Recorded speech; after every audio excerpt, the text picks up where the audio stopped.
प्रत्येक व्यक्ति को किसी ना किसी प्रकार की निर्बलता अवश्य होती है। जैसे कोई बहुत तेजी से दौड़ नहीं पाता तो कोई अधिक भार नहीं उठा पाता, कोई असाध्य रोग से पीड़ित रहता है तो कोई पढ़े हुए पाठों को स्मरण में नहीं रख पाता। ऐसे अनेकों उदाहरण और भी हैं।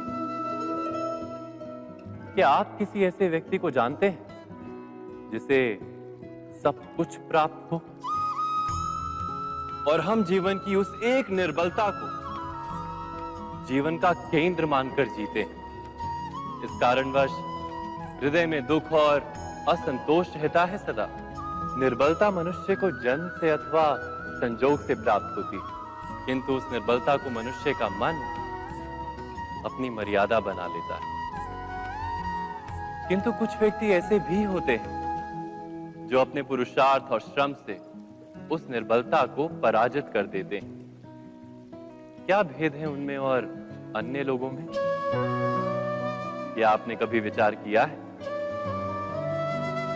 सरल सा उत्तर है इसका। जो व्यक्ति निर्बलता से पराजित नहीं होता, जो पुरुषार्थ करने का साहस रखता है हृदय में, वो निर्बलता को पार कर जाता है। अर्थात निर्बलता अवश्य ईश्वर देता है, किंतु मर्यादा मनुष्य का मन ही निर्मित करता है। स्वयं विचार कीजिए।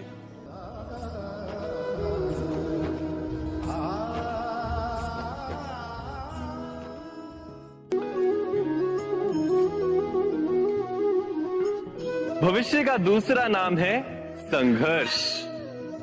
हृदय में आज इच्छा होती है और यदि पूर्ण नहीं हो पाती तो हृदय भविष्य की योजना बनाता है।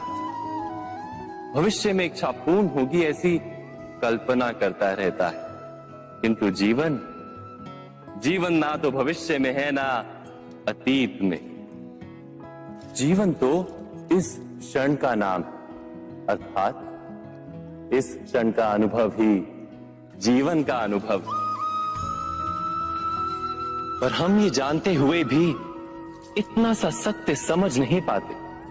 या तो हम बीते हुए समय के स्मरणों को घेर कर बैठे रहते हैं, या फिर आने वाले समय के लिए हम योजनाएं बनाते रहते हैं और जीवन जीवन बीत जाता है। एक सत्य यदि हम हृदय में उतार लें कि ना हम भविष्य देख सकते हैं, ना ही भविष्य निर्मित कर सकते हैं, हम तो केवल धैर्य और साहस के साथ भविष्य को आलिंगन दे सकते हैं, स्वागत कर सकते हैं भविष्य का। तो क्या जीवन का हर पल जीवन से नहीं भर जाएगा? स्वयं विचार कीजिए।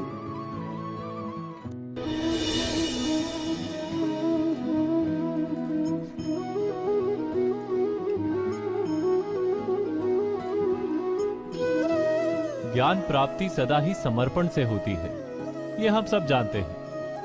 किंतु समर्पण का वास्तविक महत्व क्या है? क्या हमने कभी विचार किया? मनुष्य का मन सदा ही ज्ञान प्राप्ति में विभिन्न बाधाओं को उत्पन्न करता है। कभी किसी अन्य विद्यार्थी से ईर्ष्या हो जाती है, कभी पढ़ाए हुए पाठों पर संदेह जन्मता है और कभी गुरु द्वारा दिया गया दंड मन को अहंकार से भर देता है। नहीं, क्या ऐसा नहीं होता? न जाने कैसे कैसे विचार मन को भटकाते हैं और मन की इसी अयोग्य स्थिति के कारण हम ज्ञान प्राप्त नहीं कर पाते।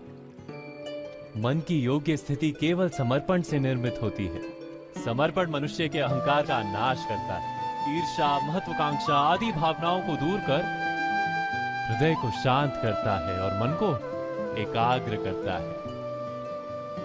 वास्तव में ईश्वर की सृष्टि में ना ज्ञान की मर्यादा है, ना ज्ञानियों की। गुरु दत्तात्रेय ने तो गाय और श्वान से भी ज्ञान प्राप्त कर लिया था।